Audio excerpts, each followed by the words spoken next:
வணக்கம். கடமை சாபமாகாது. அது குப்பத் தொட்டியில் போடக்கூடிய குப்பை. அப்புறப்படுத்தி விடுவார்கள். இது உண்மை நிகழ்வு. ஒரு பெரிய நிறுவனம், ரெக்ஸின் நிறுவனமாக இருந்தது. ஒரு 50, 42 வருஷத்துக்கு முன்னாடி நடந்த விஷயம். அவங்கள் இபி லைன் மற்றும் வருமானம் சார்ந்த விஷயங்களில் கொஞ்சம் குளறுபடி என்று ரிப்போர்ட் போகிறது. அதை ஊர்ஜிதப்படுத்துவதற்காக சிபிசிஐடியை ஒருவரை நியமிக்கிறாங்க. அவர் என்ன பண்ணார்னா, எனி டைமும் சாக்கடை தண்ணிக்குள்ளே கிடப்பார். கை காலெல்லாம் புண்ணாக இருக்கும், விரலெல்லாம் புண்ணாக இருக்கும். சாக்கடை அப்படி குடிக்கிற மாதிரி குடிப்பார். உண்மையாகவே பிச்சைக்காரனா ரொம்ப ரொம்ப நிலையாக இருப்பார். ஆனால் மலையாளம் மாதிரியே பேசுவார்.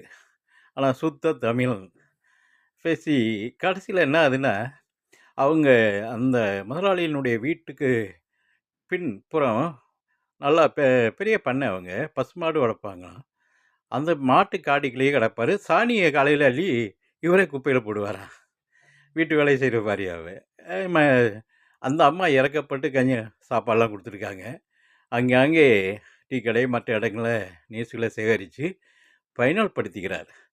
ஃபைனல் படுத்தி மேலே இடத்துக்கு அனுப்புகிறார்.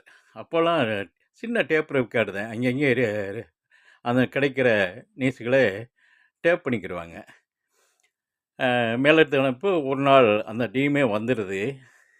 இவர் என்ன பண்ணுறார், ஆளாக சவாரி போட்டுக்கிட்டு ஆளாக இவர் தான் நிற்கிறார். அந்த டீமில் ஆளாக நிற்கிறார். அந்த அம்மா அந்த சாப்பாடு அந்த முதலாளி அம்மா, டே உனக்கு என்னடா துரோகம் பண்ணிட்டியாடா, உனக்கு சாப்பாடு போட்டு கூட இது பண்ணனே, உண்மையாகவே பிச்சைக்காரன்னு நினைச்சனே அப்படின்ட்டு ரொம்ப சபோதமாக சாபம் விடுறாங்க.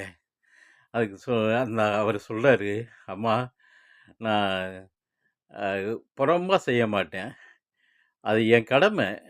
குற்றம் இருந்தாலும் தண்டிக்கப்படுவாங்க. யாரானா நான் குற்றவாளியாக இருந்தாலும் தண்டிக்கப்படணும். அதுதான் உண்மை. உங்கள் சாபம் நிச்சயமாக உங்கள்கிட்ட சாப்பிட்ருக்கேன். என்னுடைய நிலையிலே உங்களுக்கு அதிகமான வேலையும் பார்த்துருக்கேன்.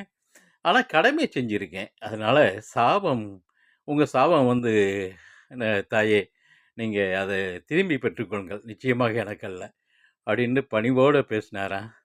அவங்க அந்த சிஐடியை எல்லாருமே, அந்த ஊரில் உள்ள எல்லாருமே பாராட்டினாங்க. அவ்வளவு உண்மையாக தத்துவமாக ஒரு பிச்சைக்காரன் மாதிரி வாழ்ந்து குற்றத்தை கண்டுபிடித்தார்.